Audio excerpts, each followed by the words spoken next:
Right. You know, it's different for somebody who out here living in that as an adult. Right. You know, so he can appreciate the struggle and understand the struggle. And I ain't saying he don't know the struggle, but so you sound like Democrats can't be rich type shit. That's what you're saying. Well,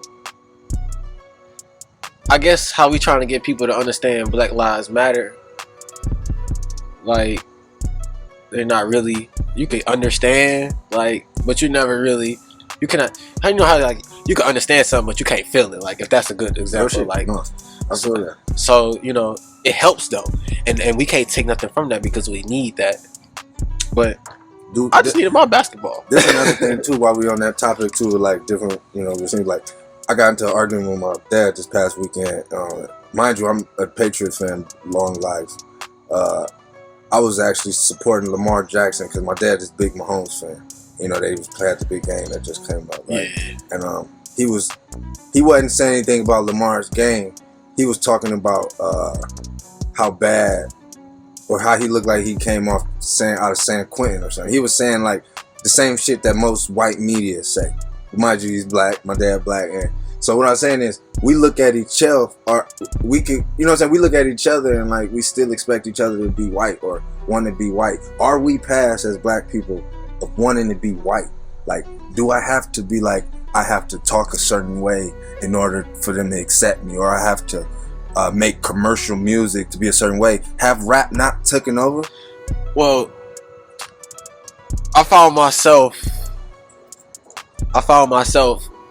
calling to order some food from Coney Island up the street, and I put on that voice, and when I hung up the phone I realized I put on that voice. Like, I wonder, my mom's standing right now, I wonder how she wondered about my voice. Like, but we all do that though, and I guess because it's safer that way, right? So we choose to do that, especially our generation.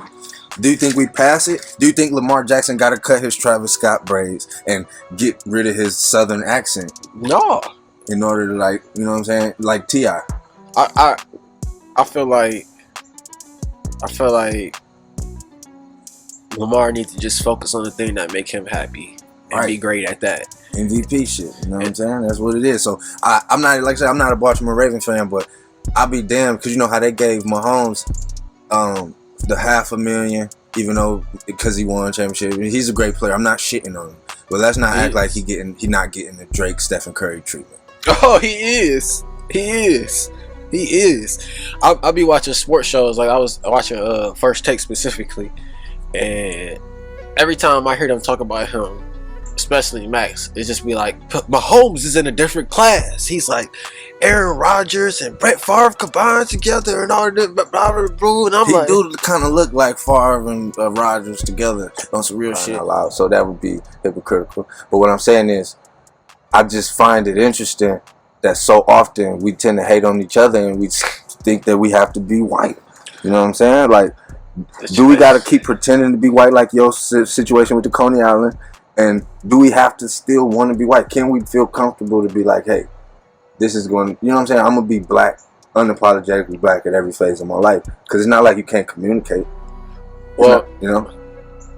I feel like on the application, when I would apply for a job, they could say Travis Gooch and be like, But if I get on that phone, like just talking to my family and relatives, I still got a good, I still don't, it's not like I'm talking super slang all the time to people and I'm just cursing all the time, but you can hear the way certain words come together in the tone, and you know what kind of person this is. That's what I'm talking about. How serious or passionate they are, you know.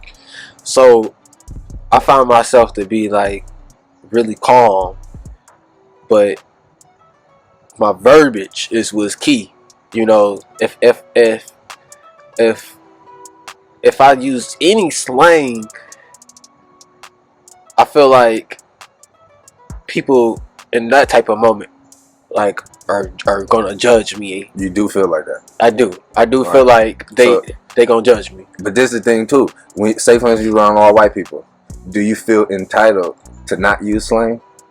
And what if they start using slang? And it might be a, you know what I'm saying? It's when I'm around people, white people in person, I don't feel any type of way about how I'm talking because first, you're not trying to get information from me, so it's not like you need to clearly hear every single detailed thing that I'm saying. Like, because when I call Coney, I feel like this woman who don't even talk the way I'm talking. Not to cut you off, was it at all about you getting better service, about you sounding like, or was it so natural at this point you didn't even think about it? I didn't even think about it. It's subconscious. It's like customer service. Like you can't. As soon as you talk to customer service, you expect to hear absolutely hell. Yes, help you. Yes, you expect that. But if I answered that line like, thank you for calling Apple. How can I help you today? Like, you gonna picture me probably as a Southern person, or black. Which ain't a bad thing though. It ain't, but you never know who on the other side of that line and how they feel about people. But that's the point where I'm saying that in today's society, do we have to worry about that? We see that we got our finger on the pulse. We control so much as a culture. Can we start finally taking pride in ourselves so much to where we can stop acting white at certain points of our lives? No, because it's too much white in charge, and that's where the dictation comes. So when it's more people who talk and sound like, you gotta know how to fandangle in different situations to be a comedian. That's Yeah. sad, and that's the point.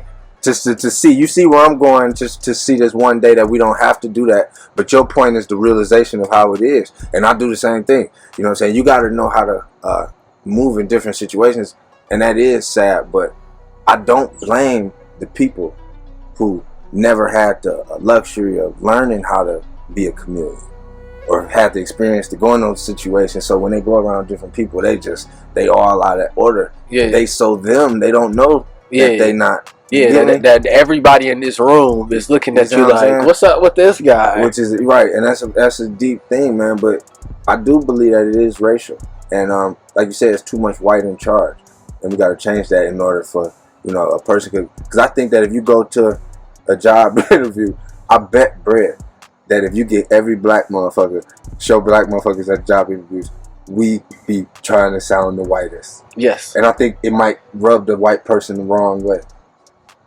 But what about black people who just grew up around and that's how they sound and talk though? You could tell they polished though. I'm talking about the ones who like you know what I'm saying? The ones who they really can't switch it up. So when they try to switch it up, it's really just too obvious. Like it's too obvious, which is most black community ones. Because when you get those jobs, the inner city, they get a job in the suburbs. Yeah, that's how it was. I used to work at Netflix. And there was this dude come in, yayed up always, just straight up, like straight off 6 Mile, like where he from, and how he talked to us. We'd be like, you never expect, but when that line did ding, he was Jake from State Farm, like what, bro? You just what? You just got talking to what?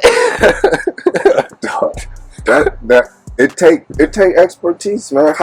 You know what I'm saying? It's not something that everybody has though, right? But I think that we should stop making it so much harder, because a lot of people are insecure about that. A lot of the Southerners, I spent some time living in Atlanta, and what I noticed around them, they would try to not talk with their accent around me. But I loved that shit. Right. I felt like I wanted to learn how to talk like them. Do that. But see, that's where the issue comes, where you truly be worried about something that might not even be existing. So, some problems is a problem that you created in your mind and apply the stress to yourself. So, but it's the fear. Like, though, in certain situations, like, if I call this job and I don't sound like this, I might not get this job. So I'd rather I get this interview and come in and you see me, and you see who I am, so I can show you who I am. That's a bigger point. That can we? Because I remember being one of them type of black people like my dad hating on Lamar. I have been like in class growing up, and if somebody had a ghetto ass name, I feel like, what the fuck, LaQuisha Nisha? What the fuck? And that's wrong. Right. That's again black people hating on or like putting pressure on each other. Yeah. That we shouldn't put on each other just because we feel better. It's like the black slave on. Like I'm lucky I didn't get your name. Ooh, you know what I'm saying? That's hard. And about that too, because it's switch it to Kanye in the contracts, because it's like the black slave owner. Hey, and you're willing to spend $500 in this white man pocket, why not spend $500 in my pocket? Which is a pretty good principle as a black person. I do respect that and I do honor that. The one problem that I have It's just a black slave owner concept. If you're owner of a shoe company and you make the shoes, why don't you sell them for $50 instead of trying to get $500 out of me the way that white person does? Oh, I see what you mean. So it's like the black slave. It's like if you're supposed to support, black, but it's like you're not providing. They provided a Louis Vuitton product, but just because we black, you could provide me the Reeboks and sell it for the Louis Vuitton. Right, you want me to buy Reebok just because they got a new black owner, but they not better than them Nike. So the point is, we might feel more comfortable being around other black people, but the thing is, there are black shark slave owner mindset motherfuckers that's looking to profit off the black people. I'd rather be a nigga to be like, yo, my $500 shoe, bro, I respect you for not buying it, but I'm trying to sell these to white people. I'm gonna keep it real. You know what I'm saying? Like, I'm trying to buy this to niggas who can afford it, brother. I don't want to see you in the hood with this shit. Right. For real. You're like, I ain't saying y'all ain't good enough. They not good enough. I'm trying to get they pockets. Feel what I'm saying? I'm getting, if anything, getting the money from them and robbing the rich and giving back to the poor. I'm support the black business. We're making something for black people affordable so that everyone can get it. Or even if that, like, black business that's for black people. Okay? All the way around. Sound like a beauty supply. Or like, can black people really afford $500 sneakers? No. Not budget wise. Because no. we're the minority. Exactly. So if you're a black shoe owner and your business model or target is to sell a $500 shoe, and you want to rape the black people and you want us to buy it because we buy $500 Louis Vuittons when we once a year. Right, so you're like, I might as well take their money and get that instead. Yeah, that's some black slave owner shit. That's like when the niggas at first helped the niggas who first got street because they got their house up and they started letting them niggas stay there and shit, and they end up low key made them fucking slaves too. Right. Everybody was supposed to get their own house. Exactly. You're supposed to build it. Help me, show me the way, yeah, and get a percentage off my shit. Right. You feel what I'm saying? That's the real. Yeah, get a percentage. If you help somebody, get a percentage. Right. And they still got to do whatever they want. Oh. They're their own person. You know what I'm saying? And that's the problem, that I have with. But you want to support the black business, but the thing is, I don't want to support a black business that has a white business model. You see what I'm saying? Let's create our own culture of how we do business. You see what I'm saying? As black people, that we can make our own ways of being dominant, that we don't have to lure and leech on our own people in order to get rich. It's enough rich people for us to get rich and bring back to the culture. Right. But to tie it back to the beginning of this conversation and about just black people in general, is not enough in charge. Say it again, brother. So, if people just supported each other, it's more of us in charge at this point, and it is not the owner thing anymore. And it changes the landscape. Right. It does change the landscape. I don't know what it really takes for everybody to really grasp that, and I don't know if it'll ever happen. But yeah, definitely good to just to think about, man. Because I can only imagine 30 years ago what they was thinking about in 2020 was going to happen. And here we are with the mic outside. You hear me? In the studio. You hear me, dog? Jesus Christ. We not like 1, not 2, only that, 3. Not only that, 30 years ago, they would have never thought that you could put a camera and a telephone together, and that would be the hottest thing in the world. With no wires. With no wires, bro. Woo, you couldn't like stop it. They'd be like, stop it. They'd be like, fuck is an airdrop? Think about that. Chopping it up, man. That's TGIFlamez, man. Anything you want to tell the people, man? Any little sign-offs, man? What you got coming up?